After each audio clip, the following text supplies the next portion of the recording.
আমি লাইভ নিয়ে আসতেছি লাইভ।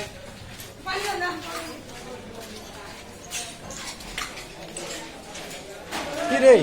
হ্যাঁ হ্যাঁ সব শেষ করে দিয়েছে। সব শেষ ভাইয়া। পেট্রোল ঢালা দিছে নি? না ভিতরে সোফা ছিল না, ওটা আগুন না কম এমনি জ্বলবে। ওটা জ্বলছে। হ্যাঁ এই যে একবার পানি আনতে হবে, পানি মক্কা নিয়ে আসো, মক্কা মক্কা। এই ধোঁয়া মুছে মতি ভাই যাই ভাই ভিতরে এই মগ নিয়ে আসো, মগ আর বালতি পানি আসো। পানি আনছো।